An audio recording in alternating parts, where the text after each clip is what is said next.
الحمدللہ والصلاة والسلام علی رسولہ الکریم، اما بعد۔ پارہ نمبر 14 سورۃ الحجر۔ اللہ تعالیٰ نے کافروں کا تذکرہ کیا ہے۔ جب ان کی مہلت آ جائے گی، مقررہ ٹائم آ جائے گا، پھر ان کی مہلت میں ان کے ٹائم میں اضافہ نہیں کیا جائے گا۔ اور کافر طرح طرح کے نبی سے سوالات کرتے تھے، کہتے تھے نبی ایک فرشتہ ہونا چاہیے، ہمارے جیسا ہی ایک عام انسان نبی بن گیا ہے۔ تو اللہ تعالیٰ نے کہا اگر ناممکن معاملہ جو انسانوں کے سامنے ناممکن ہے، انسان کے بس کی بات نہیں ہے، اگر وہ معاملہ بھی ہو جائے، ہم آسمان کو کھول دیں، آسمان سے دروازہ بنا دیں اور لوگ آسمان میں چڑھنے لگ جائیں، تو یہ کافر تب بھی اللہ تعالیٰ پر، اللہ کے رسول پر ایمان نہیں لانے والے۔ اللہ تعالیٰ نے آسمان کی خوبصورتی کا تذکرہ کیا ہے، کس طرح ہم نے آسمان کو خوبصورت بنایا ہے، مزین بنایا ہے، دیکھنے والوں کو خوبصورت لگتا ہے جب ستارے چمکتے ہیں۔ اللہ تعالیٰ جب فرشتوں پہ حکم نازل کرتے ہیں تو وہ مدہوش ہو جاتے ہیں۔ دوبارہ جب ہوش میں آتے ہیں تو فرشتے ایک دوسرے سے پوچھتے ہیں کیا اللہ تعالیٰ نے حکم دیا ہے؟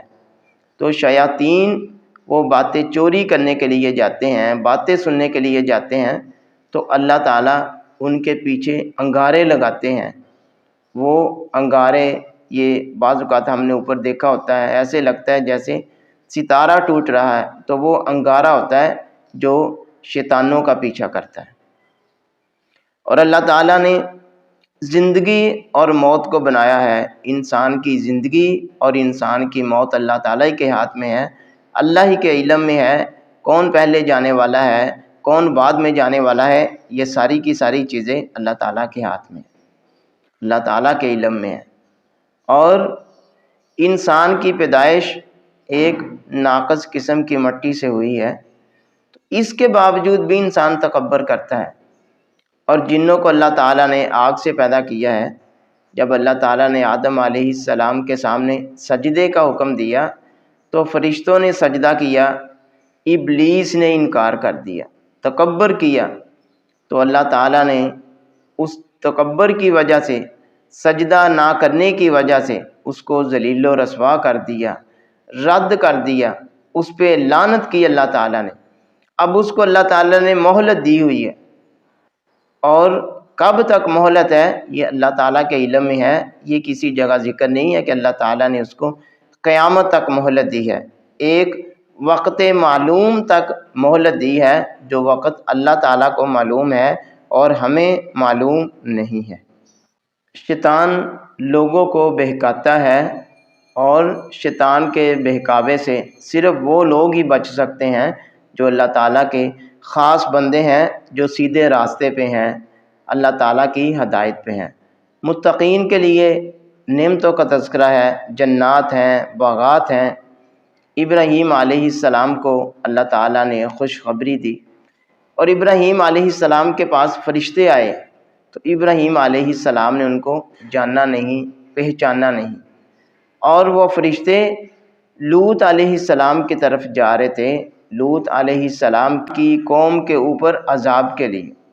تو اللہ تعالیٰ نے قوم عاد کا، قوم سمود کا تذکرہ کیا ہے، جو مضبوط ترین قومیں تھیں، جو پہاڑوں کو تراش تراش کر پہاڑوں کے اندر اپنے گھر بناتی تھی، لیکن جب اللہ تعالیٰ کا عذاب آیا تو تباہ و برباد ہو گئے۔ اللہ تعالیٰ کے سامنے کسی کی کوئی حیثیت نہیں ہے، یہ ہمارے لیے نصیحت ہے۔ ان کے اتنے بڑے جسم، اتنے بڑے قد اور اتنے مضبوط ترین ان کے گھر، لیکن اللہ تعالیٰ کے عذاب کے سامنے ان کی کوئی حیثیت نہیں۔ اور ہر وقت اللہ تعالیٰ کی حمد و ثنا بیان کرتے رہنا چاہیے، اللہ تعالیٰ کے لیے سجدہ کرتے رہنا چاہیے۔ اور فاتحہ کا ذکر ہے، اللہ تعالیٰ نے سورۃ الفاتحہ کی بہت زیادہ اہمیت، فضیلت ہے، قرآن مجید کا علیحدہ تذکرہ کیا ہے اور فاتحہ کا علیحدہ تذکرہ کیا ہے۔ تو سورۃ الفاتحہ وہ سورت ہے جس کے بغیر کوئی نماز نہیں ہے، وہ سری ہو، وہ جہری ہو، وہ نفل ہو، وہ فرض ہو، وہ اپنی ہو، جماعت کے ساتھ ہو، امام کے پیچھے ہو، علیحدہ ہو، جیسی بھی ہو، ہر نماز کی ہر رکعت میں سورۃ الفاتحہ ضروری ہے، اور یہ بہترین دم ہے۔ کوئی بھی بیماری ہو، مرض ہو، تو اس سورت کا دم کرنا چاہیے۔ سورۃ النحل، اس میں اللہ تعالیٰ نے جانوروں کا تذکرہ کیا ہے۔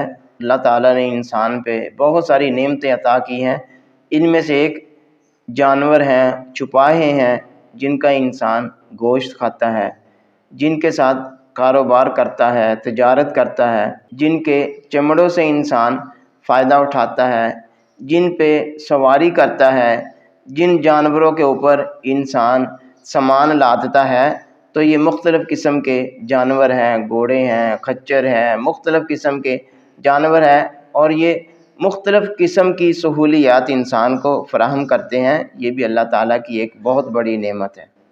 اسی طرح اللہ تعالیٰ نے آسمان سے پانی نازل کیا ہے، ایک ہی پانی ہے، اور ایک ہی پانی سے مختلف قسم کے پھل نکلتے ہیں، مختلف قسم کے درخت ہیں، مختلف قسم کی جڑی بوٹیاں ہیں، تو یہ بھی اللہ تعالیٰ کی نشانیاں ہیں۔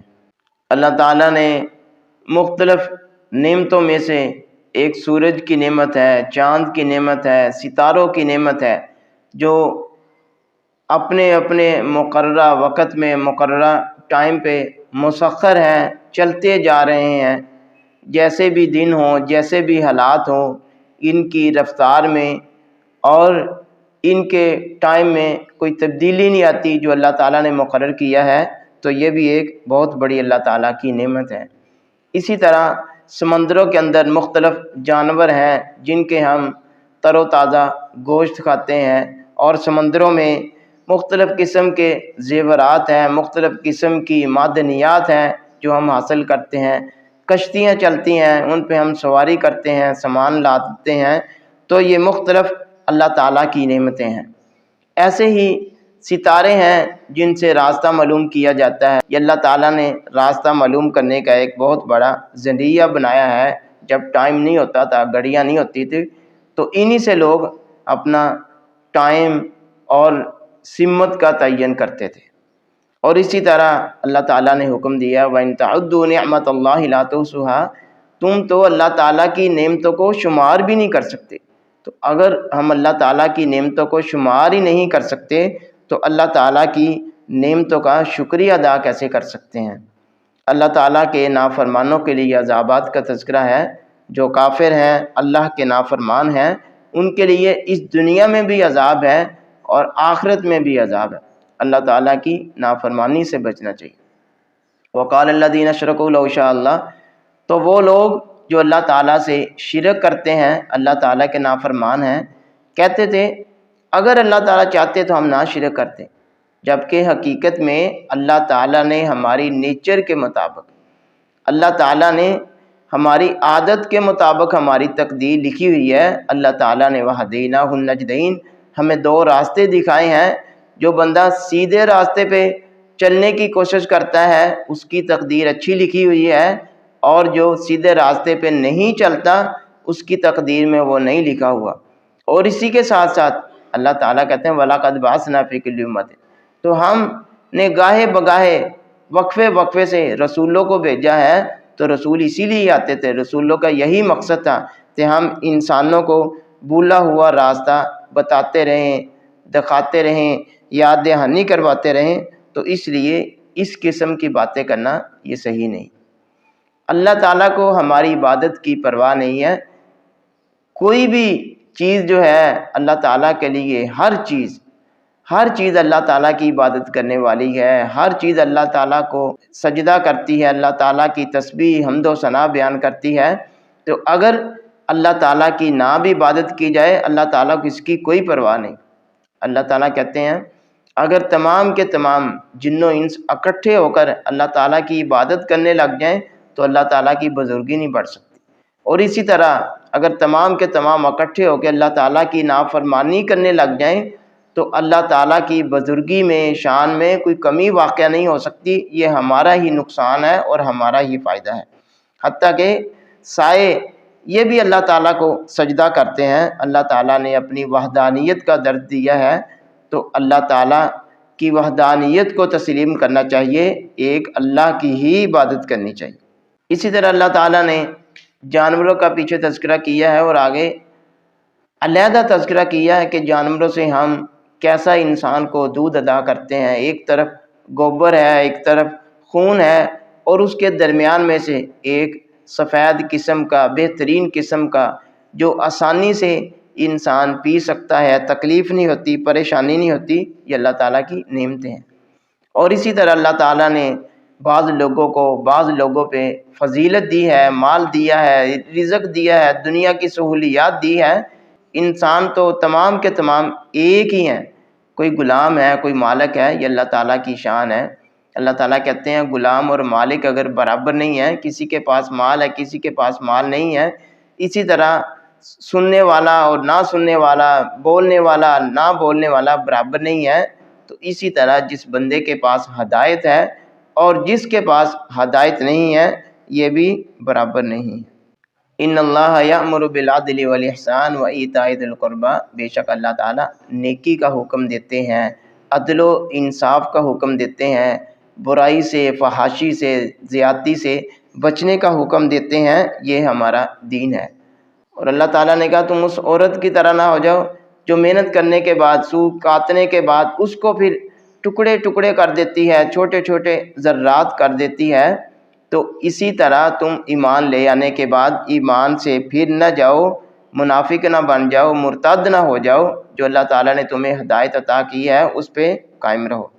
من کفر باللہ من بعد ایمانی، تو اگر کوئی بندہ ایمان لے آنے کے بعد، مسلمان ہو جانے کے بعد اس کو کلمہ کفر کہنے پہ مجبور کر دیا جائے، کوئی ایسی پریشانی اس پہ آ جائے، اس کی موت کا خدشہ ہو، تو اللہ تعالیٰ نے انسان پہ احسان کیا ہے، نیکی کی ہے، اجازت دی ہے۔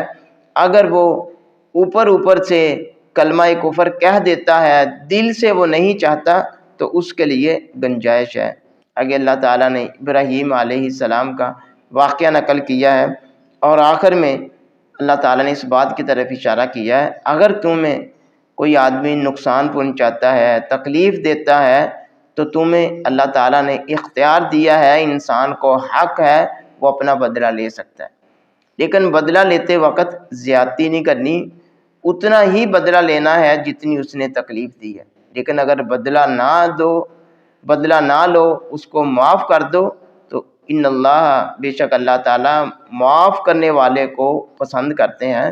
تو بے شک اللہ تعالیٰ معاف کرنے والوں کو پسند کرتے ہیں، تو آپ معاف بھی کر سکتے ہیں، یہ زیادہ بہتر ہے، زیادہ اجر ہے۔ لیکن اگر بدلہ لینا چاہتے ہو تو بدلہ لے سکتے ہو، اتنا ہی بدلہ لو جتنی اس نے آپ کو تکلیف پہنچائی ہے، زیادتی نہ کرو۔